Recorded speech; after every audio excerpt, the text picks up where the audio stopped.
Seja bem-vindo a mais um Alesp Conecta. No Alesp Conecta de hoje vamos falar aí das crianças em tempos de pandemia, como as crianças podem buscar o seu porto seguro em tempos tão difíceis que vivemos. A minha convidada para este Alesp Conecta é a psicóloga Fernanda Aoki. Seja muito bem-vinda à Rede Alesp, Fernanda. Vamos discutir esse assunto aí que com certeza, né, deixa os pais muito preocupados.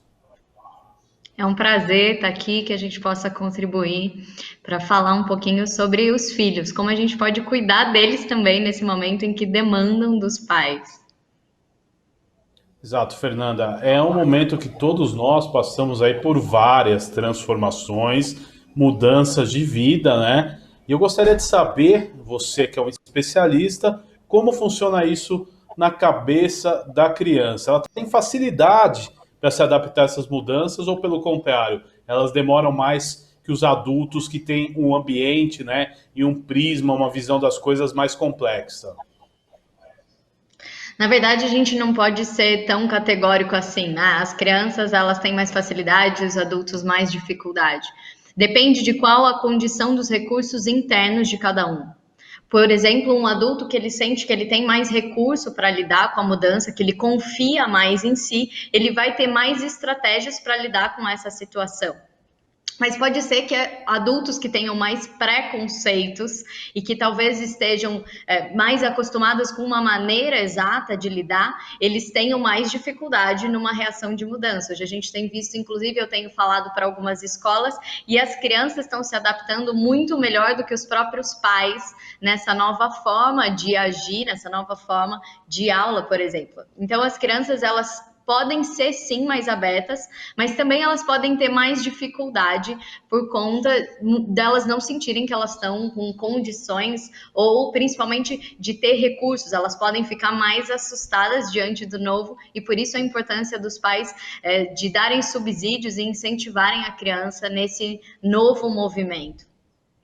Ao mesmo tempo que a criança tem Agora, mais plasticidade para lidar com as diferenças, porque ela não está tão rígida nos preconceitos, nas formações, no que ela pensa das coisas, ela também pode ter uma vivência de maior medo nas situações por ela desconhecer e muitas vezes não observar recursos nela para lidar com aquela situação.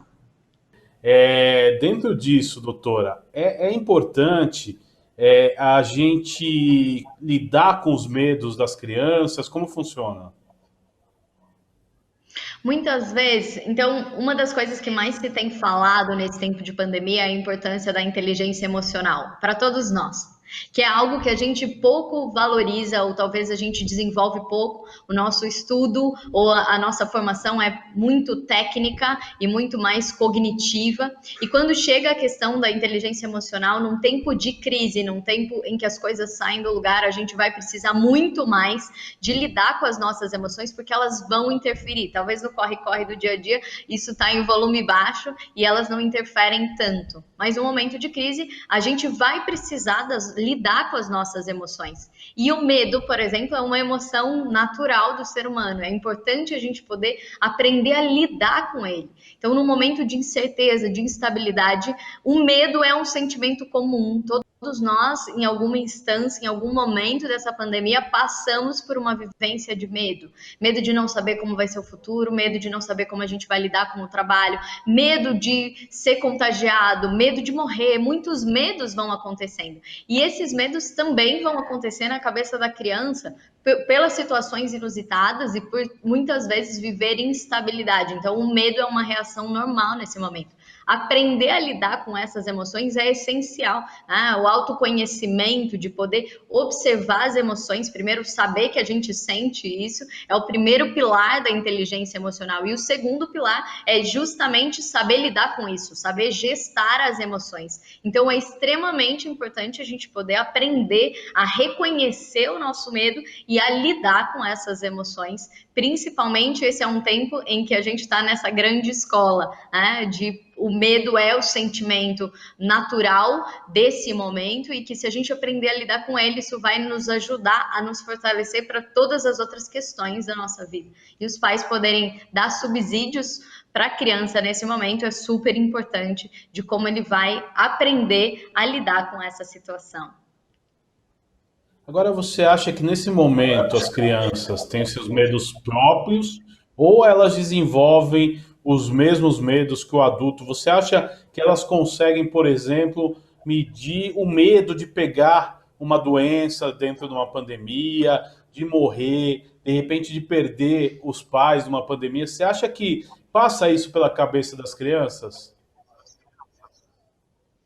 É diferente, né? Então, acho que isso que você está falando é super importante. Eu ouvi uma frase esses dias que diz assim: estamos na mesma tempestade, mas não no mesmo barco. Então estamos passando pela mesma situação, mas cada um passa de um jeito particular. Então, com certeza, as crianças vão passar de um jeito diferente do adulto. E muitas vezes o adulto ele acha que para a criança não entender o que está acontecendo, ela não ter a consciência geral da situação, ela não está vivendo uma emoção. E não é isso que acontece. Às vezes a gente tem essa ideia: quanto menorzinha a criança, menos ela entende, menos ela sofre. Não é isso, porque a criança ela é uma esponja. Ela capta tudo aquilo que está acontecendo. Ela pode não saber traduzir o que está acontecendo, mas se ela percebe que tem uma agitação nos pais, uma ansiedade nos pais, por várias questões, né? Então, se esse é um momento em que o pai está preocupado que vai ficar desempregado, que existe uma agitação diferente na casa, a criança percebe e capta isso. Muitas vezes, quando a criança é menorzinha, ela não sabe decodificar o que vai acontecer com ela. Ela vai transferir isso, a gente fala numa somatização. Ela vai fazer diarreia, ela vai fazer febre, ela vai ficar doente. Não é assim quando a criança entra na escola? Ela não percebe, ela não tem consciência de tudo que está acontecendo, e quanto menor é, maior os sintomas físicos. Mas isso não quer dizer que a criança não está sofrendo. Ela está. E muitas vezes o que ela está vivendo é uma descarga, um deslocamento dessa sensação dela. Ou muitas vezes a criança ela vai ter uma agitação maior, a criança vai ficar mais agitada, vai chamar mais a atenção dos pais, ou ela vai roer mais a unha, ela vai fazer alguns sintomas muitas vezes para demonstrar essa agitação. Talvez ela não tenha todas as percepções, o que é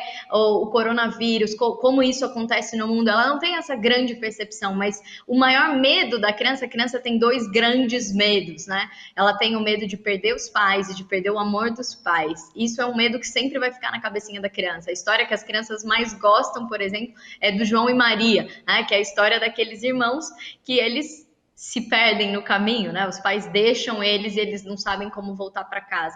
Então pode ser sim que esse seja um momento que atualize esses medos das crianças, de perder os pais, de perder o amor dos pais. A gente tem falado muito com mães que têm falado que as crianças têm perguntado mais: mãe, você me ama? Mãe, você me ama? Uma insegurança maior, até porque os pais estão dentro de casa, mas não estão podendo dar atenção para os filhos. E eles reconhecem aquele tempo, pai dentro de casa, ou é férias ou é fim de semana, e de repente não é. E os pais estão precisando fazer um monte de coisa e emocionalmente não estão disponíveis para essa criança, que capta isso, e a sensação é: será que eu fiz alguma coisa? Será que não me ama mais? Então isso também pode surgir essas inseguranças para as crianças, que as crianças vão ter sim uma oscilação na emoção delas, inevitável, porque elas fazem parte desse ambiente, e a gente vai falar que quanto menor a criança, os pais não são só com quem elas se relacionam, mas também são o mundo da criança. Então se a mãe tá bem, a criança tá bem. Se o pai tá bem, a criança tá bem. Se o pai não está, se a mãe não está, ela também vai responder a essa sensação, a essa agitação emocional. Respondi, Agora, Guga? importante, doutora, dentro disso também, né? Até que ponto eu devo considerar normal quando a criança quer chamar muita atenção, quando a criança ela acaba interrompendo certa rotina dos pais, e até que ponto eu preciso procurar ajuda? Tá. Então, qual que é a grande diferença entre o normal e o patológico, né? É aquele ditado: a diferença entre o remédio e o veneno é a intensidade. A mesma coisa com questões emocionais, tá? Então é normal existir uma agitação. A gente está falando, o medo é normal, todos nós temos, e isso é natural. Por isso é tão importante a gente acolher os sentimentos. Esse é o primeiro passo do desenvolvimento emocional, a gente poder acolher o que está sentindo. Muitas vezes os pais estão tão preocupados com o certo e com o errado e que falam Isso não existe? Isso não está acontecendo? Para de falar isso, né? Então, eles já fazem logo uma correção para a criança. É importante que os pais possam acolher o sentimento. E quando que isso passa da normalidade? Quando isso começa a atrapalhar a vida da criança. Tá? Então, e é tão importante quanto mais cedo a gente pode identificar isso, mais rápido a gente pode consertar. Eu costumo dizer que é como construir uma casa. Se planta ainda é fácil a gente mudar uma parede de lugar. Depois que vai construindo, vai ficando mais difícil, até você ser adulto. E às vezes aquela parede que está ali atrapalhando sustenta todo um edifício. Então, quanto antes a gente pode olhar e reconhecer que isso não é normal e que eu posso ter uma ajuda, isso vai ser trabalhado de uma forma mais fácil.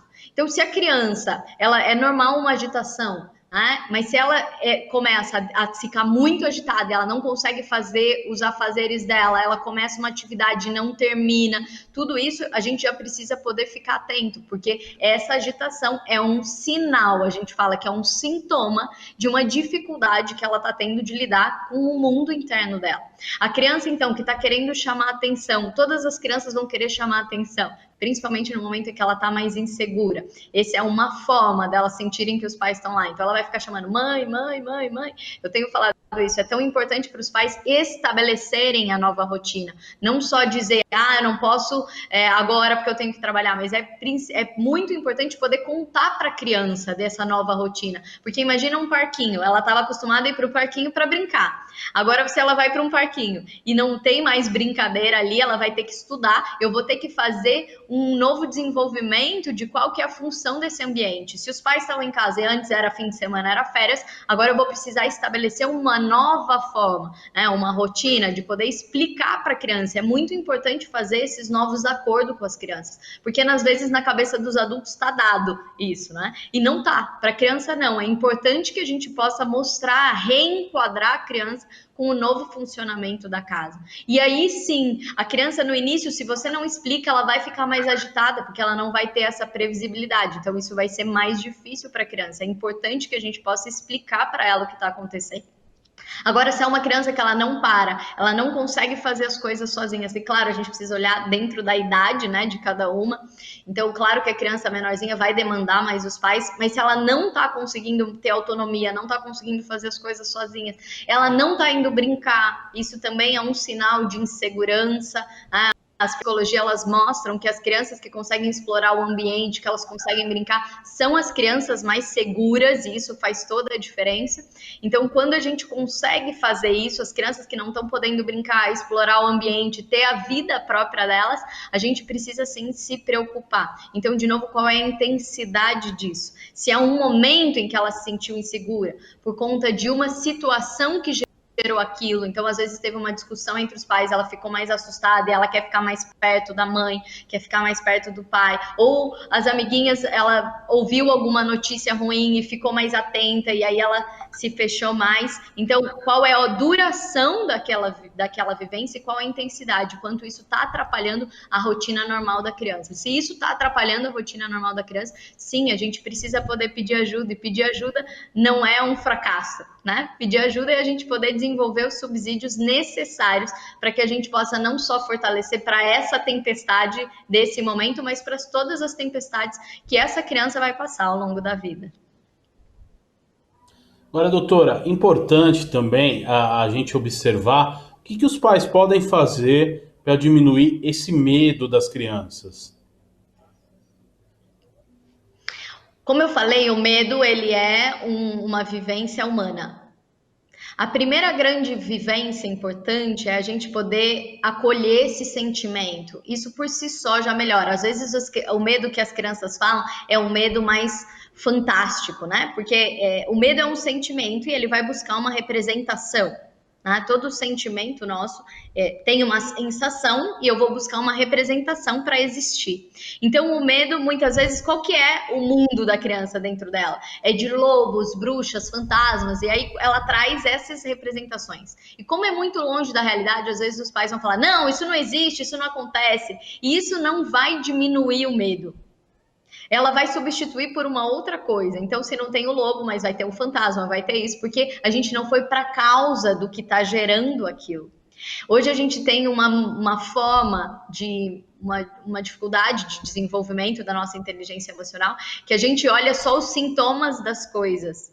A importância da gente poder identificar esse medo e poder legitimar esse sentimento, mesmo que isso possa parecer longe da realidade para criança, para o adulto, né? Porque a gente precisa levar a criança a sério e não ao pé da letra. Ela vai usar desses mecanismos para representar um medo e que pode não ter a ver necessariamente com aquilo que ela está falando. É por isso que a gente precisa levar ela a sério e não ao pé da letra. Nós adultos também,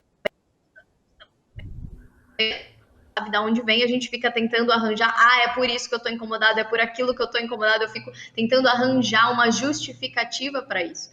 Mas se a gente olha só para o sintoma, como tá com febre, e aí ele tá quente, que eu preciso fazer, colocar um gelo. Se eu faço isso, o que eu vou fazer? Eu vou aumentar a febre. Então, muitas vezes, quando você só fala para a criança, não, para de falar isso, para de falar essa besteira, e ela tá com medo, você não vai ajudá-la a lidar com isso, porque você está olhando só para o sintoma e não para a causa. O que está ocasionando, o que está gerando essa sensação. Então, isso é um grande pilar para o nosso desenvolvimento emocional. Perceber o que a gente está sentindo e aí se perguntar o que está gerando esse sentimento, qual é a causa. E se a gente pode identificar a causa, a gente vai poder cuidar disso. Então, você falou, como é que a gente faz para lidar com esse medo? O que a gente faz para diminuir esse medo? Então, a primeira questão do adulto é poder olhar para a criança e entender qual é a causa disso. E se ela fala uma coisa que parece que não tem a ver com a realidade, né? Mas é porque eu tô com medo, porque pode vir um lobo pegar você à noite. Aí você fala, mas que lobo é esse? O que esse lobo tá falando? Primeiro eu preciso perguntar para a criança, entrar no mundo imaginário dela, e aí a gente vai poder entender do que ela tá falando, inclusive qual que é o tamanho desse medo, porque senão ela vai gerando medo do medo, do medo, do medo. E aí sim a gente vai ter uma patologia, que é a ansiedade, que não é um medo específico, é o medo do medo, do medo, do medo. A gente vai aumentando uma corrente de uma associação de pensamento que vai te deixando cada vez mais instável, cada vez mais em estado de ameaça, de ansiedade. Então, a primeira coisa é acolher, a gente identificar a causa e poder potencializar, porque o contrário do medo é a segurança. Então, como a gente pode desenvolver segurança na criança?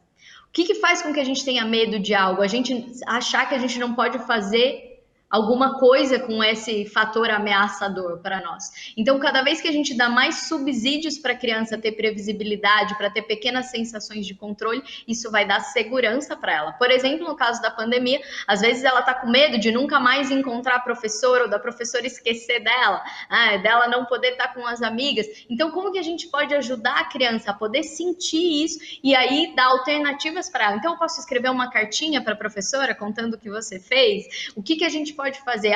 Então existe, a criança está com medo do escuro e ela está falando sobre isso, como eu posso dar pequenas sensações de controle? Como, por exemplo, ter uma lanterna, né? Quando ela sentir esse medo. Eu estou com medo desse tal vírus, como que a gente pode se proteger? Ensina todos os fatores de higienização, pede para que ela ajude nesse mecanismo. Existem crianças, porém, que nessas vivências, e eu estou recebendo muitas crianças que têm desenvolvido também transtornos obsessivos compulsivos com limpeza nesse momento, porque o medo começa a ser tão grande, que eu fico só lavando minha mão, crianças estão até se machucando às vezes, de tanto que ficam naquele processo, porque aí ao invés disso, dar segurança para ela, ela precisa ter um controle excessivo de todas as circunstâncias, e aquilo que poderia dar segurança para ela começa a virar um atributo compulsivo. Então, aí de novo a diferença entre a saúde e a patologia. Quando a gente está falando de saúde, ela vai poder usar esses recursos para protegê-la e ela sentir segurança. Quando ela não consegue desenvolver essa segurança interna, ela vai usar dessas coisas que vão ficar, na verdade, voltando na cabeça dela na tentativa de controlar tudo. Uma outra coisa que eu falo é que contrário de controle não é descontrole, é segurança. Quando a criança está só num mecanismo de precisar controlar tudo, ela vai viver uma vivência de descontrole. Por isso que ela vai entrar em estado de ansiedade. Mas se a gente está falando dela poder desenvolver segurança a partir de uma confiança e ela ter atributos para lidar com o medo, isso não quer dizer que ela vai controlar as circunstâncias. Então, não é sobre controlar as circunstâncias, mas é sobre reconhecer dentro dela capacidades, condições de lidar com aquilo que vier. Agora é interessante, né? Você entrou em alguns temas que são interessantes, principalmente a compulsão. O medo, ele pode desenvolver a compulsão nas crianças, como você falou, compulsão por limpeza, compulsão por comida. Como isso funciona? Transtorno obsessivo compulsivo é uma tentativa, né, da criança se livrar de uma ameaça que está no pensamento dela. Então, ela vai tentar fazer mecanismos mágicos, que a gente chama, né? Então, a gente tem isso quando criança de uma forma normal e isso vai podendo se agravar, né? Nós temos adultos que têm transtornos obsessivos compulsivos. O que é essa distorção?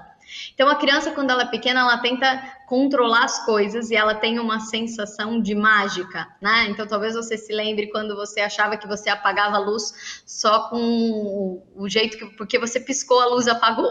Porque você fez isso, a gente chama isso de centramento, né? A criança tem um centramento, ela acha que é o que ela faz que provoca tudo que está acontecendo no entorno dela. Quando a criança, ela também tem essa vivência, então, de pensamento mágico, conforme ela vai crescendo, ela vai substituindo isso. Ela vê que ela não é mágica, né? Que ela queria ser mágica, mas que ela não é mágica, mas que ela pode sim lidar com a realidade. Ela pode se desenvolver na realidade, ela pode também contribuir com as coisas, né? De uma forma possível, não mágica, mas ela vai se sustentar aí com o suor do trabalho dela, fazer as coisas conforme ela vai reconhecendo as potências dentro dela. Se ela não passa bem por essa fase, né, e ela não encontra recursos dentro dela para lidar com o mundo, muitas vezes as pequenas ameaças viram grandes dentro da cabeça delas. Né? Então ficam grandes ameaças. E aí ela vai tentar fazer mecanismos, compulsões, por exemplo, que é para tentar se livrar do próprio pensamento, daquela ameaça que está dentro da cabeça dela. Então, por isso ela vai ficar se limpando, ela pode também desenvolver uma compulsão alimentar, que é uma forma dela tentar se esvaziar e se livrar daquele pensamento. Né? Então, é muito comum no transtorno obsessivo compulsivo a questão da limpeza, sim, né? Porque na verdade ela tenta se limpar dos próprios pensamentos e que são pensamentos ameaçadores. E por que isso aconteceu? Porque ela não está tendo condições de primeiro acolher o medo e depois de poder lidar com ele. Lembrando aquela frase, né? Coragem não é não ter medo, mas é ir apesar do medo. Então, o que faz com que a gente tenha coragem não é não ter medo, não é ausência de medo, mas é a gente poder encontrar dentro de cada um de nós recurso para lidar com aquela situação que parece maior que nós. Então, quando eu não desenvolvo esses recursos ou não reconheço esses recursos em mim, eu vou ficar assim tentando fazer novos sintomas e o transtorno obsessivo, sintoma dessa ameaça que ficou grande e eu não pude desenvolver esses recursos. Agora é interessante, né? Dentro disso, o transtorno obsessivo compulsivo em crianças, ele é igual no adulto ou existe diferenças? A forma deles, o transtorno, o funcionamento é o mesmo. Né? O funcionamento mental é o mesmo. Eu tenho mecanismos mágicos para tentar se livrar de uma sensação. Né? Então, é a sensação de que se eu lavar a mão, a minha mãe não vai morrer. Se eu bater na porta, eu vou fazendo alguns mecanismos, alguns rituais para tentar, de um jeito mágico, me livrar de um pensamento, de uma sensação ruim que eu tenho dentro de mim, quase como se fosse uma verdade, né? Então, o funcionamento é o mesmo, a forma de manifestar pode ser diferente. Né? Porque vamos lembrar que a criança tem a vivência do mundinho dela, né? E o adulto também tem as vivências que estão no arsenal da mente dele. Então pode ser uma forma de manifestar diferente. O que é importante a gente entender daqui, né? Para que a gente não fique achando que tudo é uma patologia. A gente precisa poder entender que todos os nossos sentimentos precisam de representações. Quando eles não podem ser representados, quando eles não podem caber na nossa cabeça, eles vão fazer sintomas. Então, uma criança que está mais ansiosa, ela pode sim começar a comer.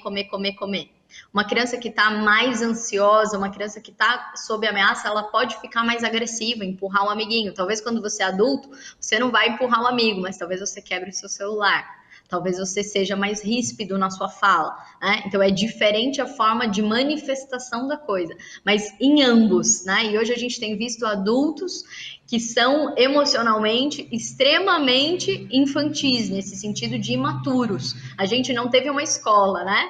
E essa talvez tenha sido uma das coisas que tem mais se discutido nessa pandemia. A gente não buscou desenvolvimento emocional. E hoje, quem tem esse desenvolvimento emocional, porque ele não se improvisa, está podendo se destacar nesse momento de crise em que a técnica só não basta por si. Então, isso é muito importante. A gente não teve essa escola, a gente tem visto adultos dessa maneira, mas que as crianças elas vão manifestar muitos sintomas, mesmo físicos, ou às vezes disso que eu estou dizendo, né? A ansiedade, o roer a unha, o comer, empurrar os amigos, ou até fechar, um fechamento, a criança que fica só no videogame, ela não vai para a vida, um fechamento, um medo do novo, do falar com o outro, paralisações, tudo isso, a aceleração, tudo isso pode ser um deslocamento dessa vivência de ameaça e de medo, que é natural, mas que ela pode ir se enrijecendo e virar, sim, uma patologia, como a gente está falando.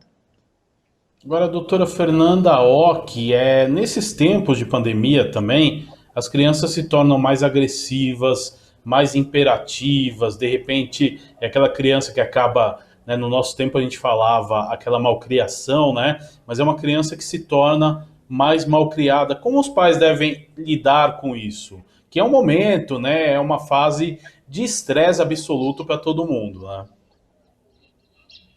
Você falou bem, né, Guga? É um momento de estresse para todo mundo, né? Para todos, não é só para a criança. É que muitas vezes a criança ela não tem tantas ferramentas para lidar com essa situação, né? Não tem um Se bem, como eu te falei, discernimento para lidar, né?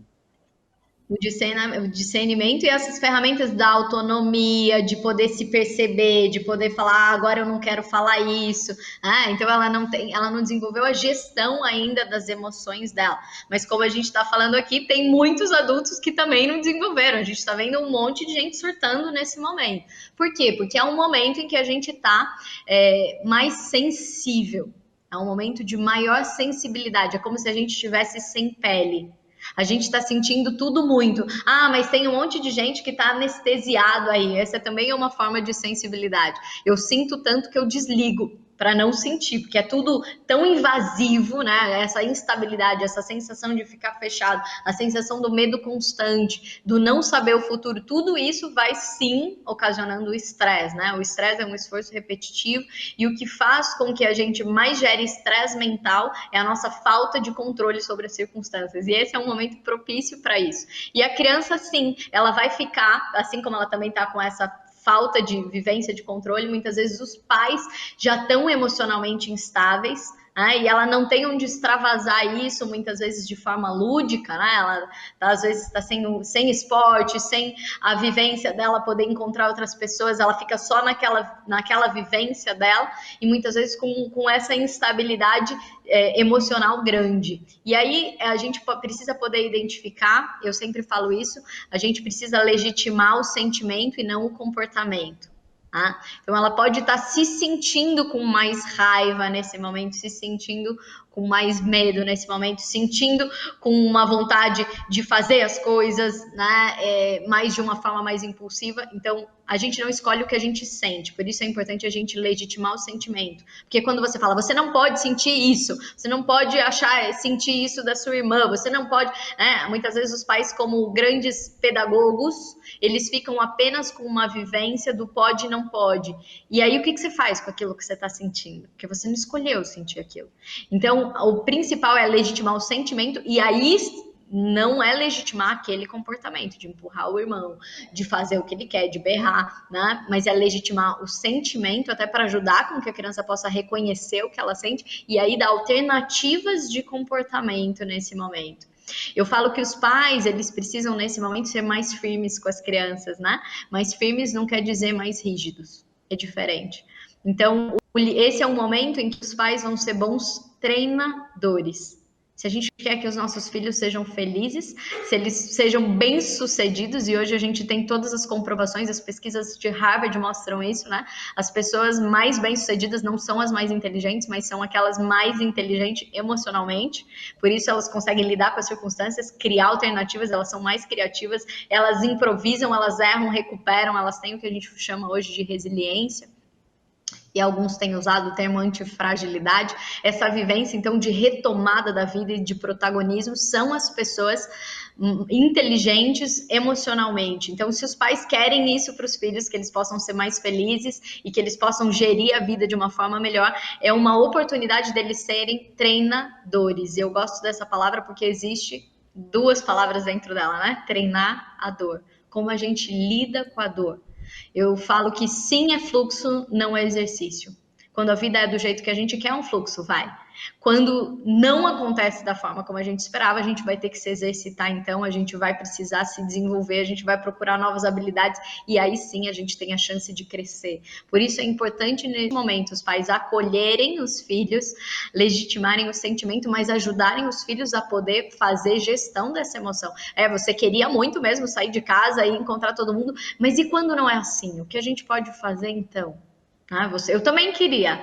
A gente pode legitimar esse nosso sentimento, mas é como a gente vai poder, então, lidar quando a vida diz não. Como é que a gente faz exercício nesse momento? Doutora Fernanda Ock, eu quero agradecer a sua participação nesse Alesp Conecta de hoje. Vamos falar desse assunto aí muitas vezes e a senhora é convidada para voltar numa outra oportunidade. Muito obrigado, viu? Obrigada, Guga. Obrigada a cada um que pôde estar aqui com a gente. Espero ter colaborado e que essa seja o nosso recado, que a gente possa buscar esse equilíbrio dentro de nós e poder ser humanos. A gente sente tudo isso, como a gente pode acolher, identificar e buscar alternativas para lidar com tudo isso que nos pertence. Muito obrigado. Esta foi a doutora Fernanda Ock. Falamos aí da adaptação e dos medos das crianças em tempos de pandemia. Você pode ver e rever este e outros programas em nosso canal no YouTube. Até nosso próximo encontro. Tchau!